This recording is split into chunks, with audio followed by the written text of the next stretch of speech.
The fourth king is taken from WB 444, as the WB 62 tablet was broken here and only a portion of the name could be translated. At this point, we have some historical corroboration for the fifth Sumerian king, Dumuzi.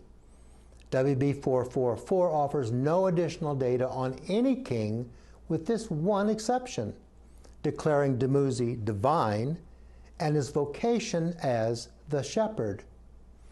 As consort to the fertility goddess Inanna, Dumuzi was a legendary folk hero known also in Semitic lore as Tammuz. You can read about him in the Semitic tale of Tammuz and Ishtar. According to legend, Dumuzi disappeared, and the women of the city wept and wailed to the city gate, a cult following that lasted for centuries.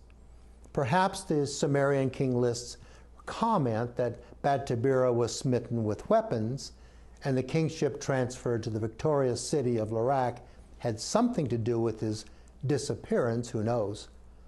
A 38-line liturgical hymn to the departed Dumuzi represents the people wailing for the Lord of life, who now sleeps in the lower world. Even the prophet Ezekiel had a vision, where he was brought to the door of the gate of the Lord's house, and there sat women weeping for Tammuz. Ezekiel 8:14. So because of the cult following, biblical recognition was bestowed on the celebrated Dumuzi, the fifth pre-flood Sumerian king. Insipsiana was the new king at Larak. The en prefix that you see quite often means lord or king in both Akkadian and Sumerian languages.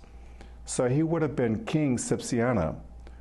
Also, you might note here that both of Adam's grandsons, Enosh and Enoch, who were sons of Seth and Cain, have the en prefix indicating that they were both kings in their respective cities. We'll talk more about that later in further episodes. Here it becomes more relevant as the last four kings do resonate with Genesis. After Larak is smitten with weapons, kingship is transferred to Sippar, where Enmendarana, also known as Enmendaran-Ki, is crowned king.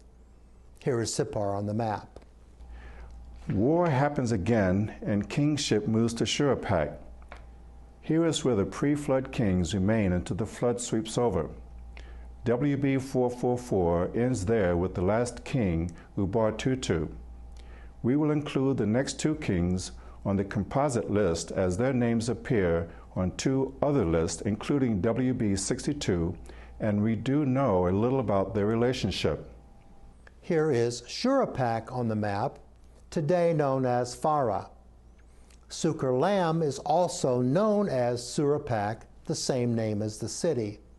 Suker-Lam translated means man from Shuruppak, so it is the same man. From a book that was translated in 1974, The Instructions of Shuruppak, we also know that a father-son relationship exists between him and the next king, Ziusudra, since the instructions are to Ziusudra, his son. Also, in that book and in the legend of Gilgamesh, Ziusudra is referred to as the son or descendant of Ubar-Tutu. As all three are located in the same city, we can infer a father-son relationship with all three. Ubar-Tutu is the father of Shuruppak, or Suker-Lam, and he is the father of Ziusudra. Ziusudra is the name of the pre-flood hero who built a boat, put his family on board, loaded it with animals, and you all know the biblical version of that story. And if we had any lingering doubts as to who this man might have been, the Sumerian King List follows with, then the flood swept thereover. We'll show a line-by-line comparison. The biblical list of patriarchs from Adam to Noah are aligned with the composite list, and we've included Berosus plus two other relevant Sumerian king lists. Berosus was a Babylonian priest who wrote a history of Babylon in Greek, published about 278 BC, called Babylonica. His list is included here, also as a basis for comparison. One transposition was performed on the Berosus list. Both Memxenus and Epsipsiana are identified as king of Larak. Since Larak was clearly the third city, according to Stephen Langdon, who translated the Sumerian King List, this suggests the Berosus list has Memxenos out of order with Ataranchus, a common error in ancient texts. The UCBC list also misplaced the fourth king, who should have been listed sixth.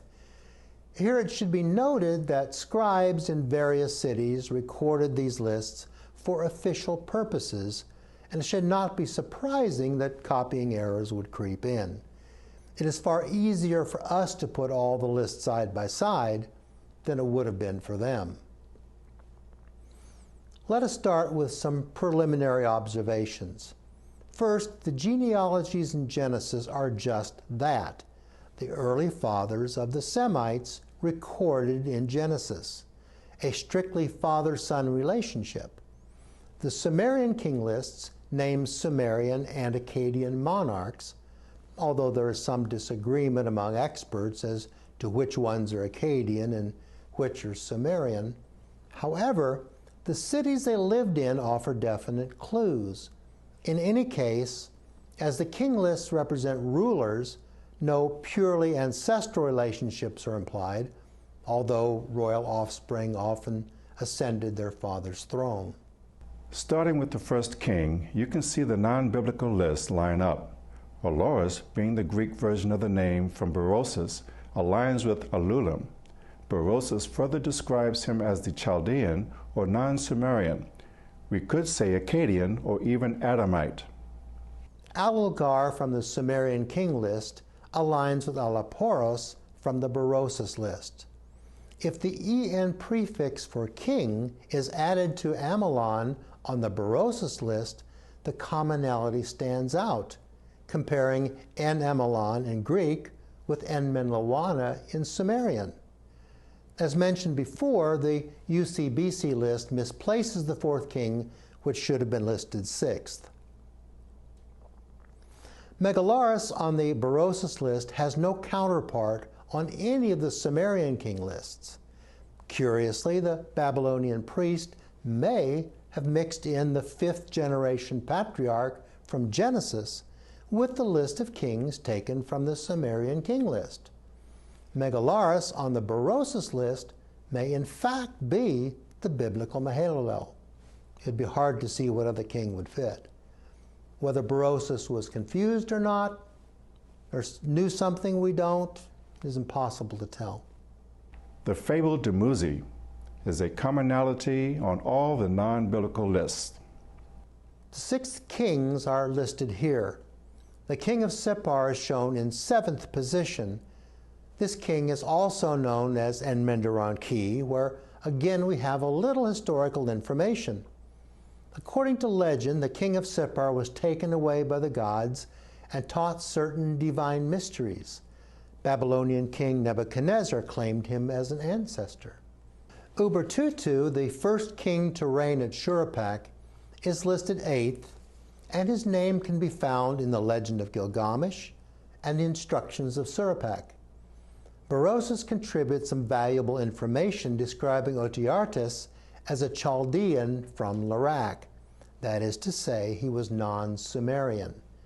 Sukerlam is listed on at least one other king list, and his inclusion here could represent an intermediate generation who may or may not have been king. In the Berosus narrative, Ziusudra is described as the flood hero, and the events of the flood are spelled out in some detail, providing us with additional support for equating him with Ziusudra, the last pre-flood king.